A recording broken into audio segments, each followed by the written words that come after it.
Alkitab berkata, Yesus mati karena dosa-dosa kita. Dia dikuburkan, tetapi pada hari yang ketiga dia dibangkitkan. Sekarang kita merayakan Paskah, yang artinya kita merayakan kebangkitan Tuhan Yesus, yang artinya kita merayakan kemenangan Tuhan Yesus atas maut. Tuhan Yesus adalah pemenang. 1 Yohanes 2 ayat 6 berkata, barang siapa mengatakan bahwa ia ada di dalam dia, ia wajib hidup sama seperti Kristus telah hidup. Tuhan menghendaki agar kita menjadi pemenang. Menang terhadap dosa, menang terhadap iblis, menang terhadap daya tarik dunia, menang terhadap sifat kedagingan kita, supaya kita masuk surga.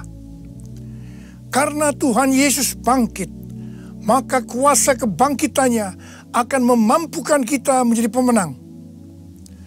Di dalam Wahyu pasal 2 dan pasal 3, Tuhan Yesus memberikan pesan kepada 7 sidang jemaat. 7 sidang jemaat ini menggambarkan gereja sepanjang masa, termasuk gereja pada zaman now. Jadi ini merupakan pesan Tuhan Yesus kepada kita semua. Pesan Tuhan Yesus itu selalu diakhiri dengan perkataan, barang siapa bertelinga, hendaklah mendengarkan apa yang dikatakan oleh Roh kepada jemaat-jemaat. Dan barang siapa menang, Tuhan Yesus akan memberikan upah. Upahnya adalah masuk surga. Jadi hanya para pemenang yang masuk surga. Jadi kunci untuk menjadi pemenang adalah mendengarkan dan menuruti firman Tuhan. Hari-hari ini kita berperang melawan COVID-19. Pemerintah mengingatkan agar kita bersatu melawan COVID-19. Yang harus kita mengerti bahwa serangan COVID-19 yang dalam kurun waktu sekitar 4 bulan ini hampir ke seluruh dunia, itu merupakan serangan iblis. Seperti yang Tuhan Yesus katakan, bahwa pencuri, yaitu iblis, hanya datang untuk mencuri dan membunuh dan membinasakan. Karena itu ciri serangan dari COVID-19 ini adalah menimbulkan ketakutan, kekhawatiran, dan kepanikan yang luar biasa. Ternyata sekarang banyak yang ketakutan kepada hal-hal lain yang tidak jelas ketimbang ketakutan kepada COVID-19 itu sendiri. Kalau hal ini berlarut-larut, maka akan terjadi orang yang meninggal karena ketakutan akan lebih banyak daripada karena COVID-19 itu sendiri. Dan memang hal ini yang dikehendaki oleh iblis. Tuhan akan menuntun kita agar kita menjadi pemenang dalam peperangan melawan COVID-19. Yang mau katakan amin? Yang pertama, agar kita menjadi pemenang, yaitu dengan melakukan seperti yang terdapat dalam Yesaya 30 ayat 15 yang berkata, dengan bertobat dan tinggal diam, kamu akan diselamatkan. Dalam tinggal tenang dan percaya terletak kekuatanmu. Jadi untuk menang melawan COVID-19, kita harus bertobat, kita harus koreksi diri, dan kita minta ampun kepada Tuhan, dan berjanji kepada Tuhan bahwa kita tidak akan melakukan hal-hal itu lagi. Kita juga harus tinggal tenang dan percaya Tuhan Yesus mampu dan mau menolong kita. Hal yang kedua, agar kita menjadi pemenang, yaitu kita harus melakukan sesuai dengan apa yang tertulis dalam 2 Tawarikh 7 ayat 13 dan 14 yang berkata, bahwa kalau kita melihat Tuhan menutup langit sehingga tidak ada hujan, dan Tuhan menyuruh belalang memakan habis hasil bumi, di mana ini berarti krisis ekonomi. Juga kalau kita melihat Tuhan melepaskan penyakit sampar di antara umat Tuhan, di mana ini berbicara tentang COVID-19, maka Tuhan meminta kepada kita agar kita merendahkan diri, berdoa, mencari wajah Tuhan, dan berbalik dari jalan-jalan yang jahat. Kalau itu kita lakukan, Tuhan berjanji bahwa Tuhan akan mendengar dari sorga doa-doa kita, dan akan mengampuni dosa kita, dan akan memulihkan negeri kita Indonesia yang tercinta. Kita menjadi pemenang melawan COVID-19. Hal yang ketiga, agar kita menjadi pemenang adalah menangking COVID-19. Tuhan berkata kepada saya bahwa untuk melawan balik serangan COVID-19 yang menimbulkan ketakutan, kekhawatiran, dan kepanikan, maka kita harus menghardik COVID-19 seperti Tuhan Yesus menghardik badai yang dahsyat. Seperti pada waktu itu dengan berkata, "Diam, tenanglah." Kalau Tuhan Yesus berkata kepada saya untuk melakukan ini, maka ini berarti bukan hanya untuk saya saja, tetapi saya diminta untuk menyampaikan kepada saudara. Karena itu, mari saya akan mengajak saudara sekarang untuk bersama-sama menghardik COVID-19 dengan berkata, dalam nama Yesus, dalam nama Tuhan Yesus, diam, tenanglah. Harap dicatat, apa yang kita lakukan ini alkitabiah. Karena Tuhan Yesus berkata dalam Yohanes 14 ayat 12, "Aku berkata kepadamu, sesungguhnya barang siapa percaya kepadaku, ia akan melakukan juga pekerjaan-pekerjaan yang aku lakukan. Bahkan pekerjaan-pekerjaan yang lebih besar daripada itu. Sebab aku pergi kepada Bapa." Selama 14 tahun, saya melakukan 318 kali kebaktian kesembuhan ilahi. Tuhan selalu menyuruh saya untuk menghardik penyakit-penyakit yang datang menyerang kita dalam seluruh aspek kehidupan kita. Kalau berbicara tentang penyakit, itu bukan penyakit secara fisik saja, tetapi juga secara mental atau kejiwaan. Seperti ketakutan, kebingungan, tidak tahu apa yang harus diperbuat, depresi. Juga penyakit yang menyerang hubungan suami istri, hubungan orang tua dan anak, hubungan antar keluarga. Juga penyakit yang menyerang ekonomi. Setiap kali saya akan menghardik di dalam nama Tuhan Yesus. Dan ternyata banyak yang disembuhkan dan banyak orang yang diselamatkan. Setiap kali saya KKR, firman Tuhan yang saya sampaikan pasti tentang Injil. Sesuai dengan Markus 16 ayat 15 sampai dengan 18. Bahwa mujizat dan kesembuhan adalah tanda-tanda yang menyertai orang yang menginjil. Jadi kesembuhan yang terjadi itu dilakukan oleh Tuhan Yesus sendiri. Karena saya memberitakan Injil. Hal yang keempat, agar kita menjadi pemenang adalah melakukan seperti yang Daud lakukan. Pada zaman Raja Daud, Tuhan pernah menghukum orang Israel dengan penyakit sampar. Ada 70.000 orang yang mati. Tulah sampar ini berhenti setelah Daud melakukan dua hal. Yang pertama, Daud bertobat, minta ampun sungguh-sungguh kepada Tuhan. Dan yang kedua, Daud membuat mezbah dengan membayar harganya. Jadi pada waktu Daud membuat mezbah di tanah Araunah, orang Yebus itu, Araunah berkata kepada Daud bahwa dia yang akan menanggung semua biaya pembuatan mezbah dan untuk korban bakaran. Tetapi Daud menolak, dan dia berkata bahwa dia akan membuat mezbah dengan cara membayar harganya. Saya percaya COVID-19 akan dikalahkan kalau gereja-gereja Tuhan membuat mezbah doa, pujian, dan penyembahan dengan membayar harga. Yaitu gereja harus hidup dalam kesatuan hati, unity. Jadi gereja jangan saling menyerang, gereja jangan saling menyalahkan, gereja jangan saling menjelekkan, gereja jangan saling menghakimi. Mari kita melakukan seperti yang pemerintah anjurkan, yaitu bersatu melawan COVID-19. Hal yang kelima, agar kita menjadi pemenang, adalah dengan kita memuji dan menyembah Tuhan. Paulus dan Silas di penjara karena menyembuhkan anak perempuan yang mempunyai roh tenung. Paulus dan Silas dicambuk, tangannya dibelenggu, kakinya dipasung, dan ditempatkan dalam penjara bagian tengah dengan penjagaan yang ketat. Pada waktu tengah malam, mereka menyanyikan puji-pujian kepada Tuhan dengan suara keras, sehingga orang-orang hukuman lain mendengarkan mereka. Tiba-tiba terjadilah gempa bumi yang hebat. Sendi-sendi penjara goyah, dan seketika itu juga terbukalah semua pintu, dan terlepaslah belenggu mereka semua. Paulus dan Silas bebas.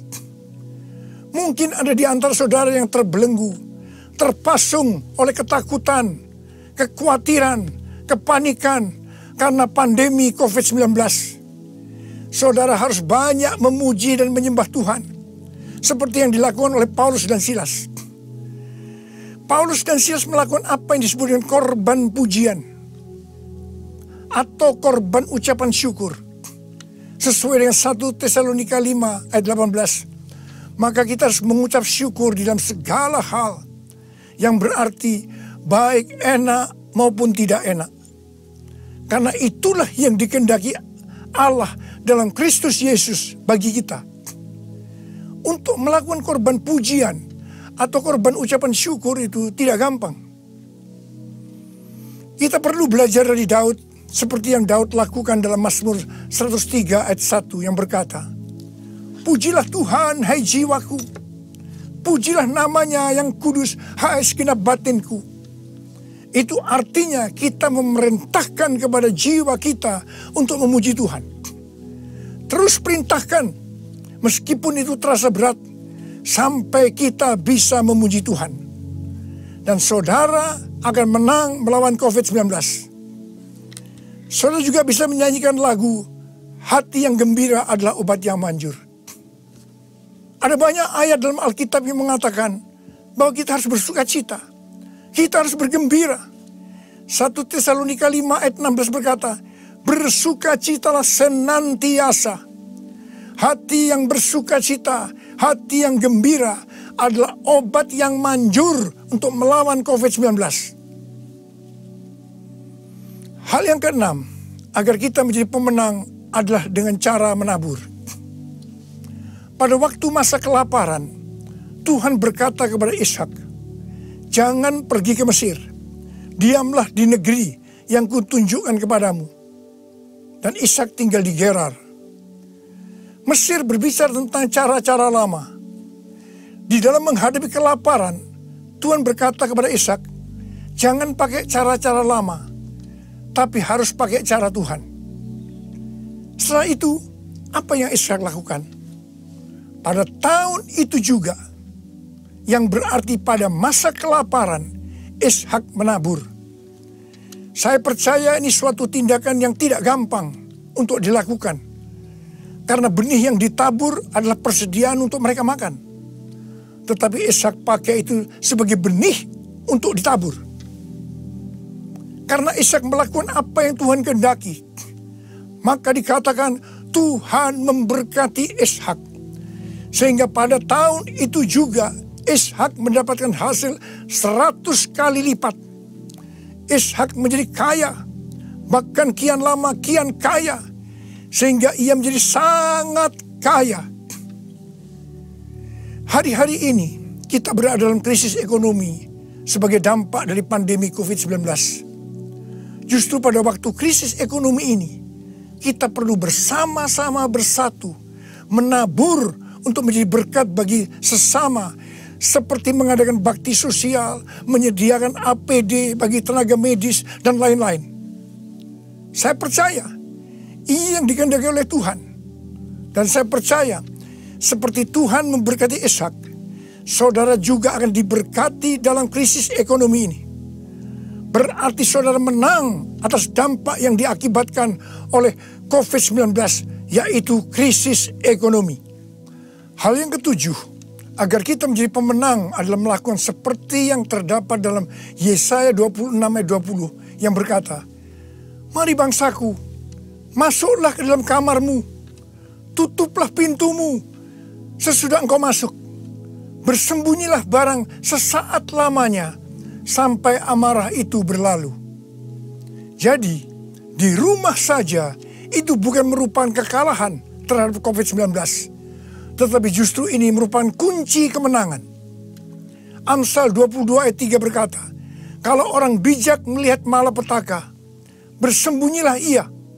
Tetapi orang yang tidak berpengalaman berjalan terus, lalu kena celaka. Biarlah kita menjadi orang yang bijaksana. Kita akan di rumah saja sampai pandemi COVID-19 ini berlalu.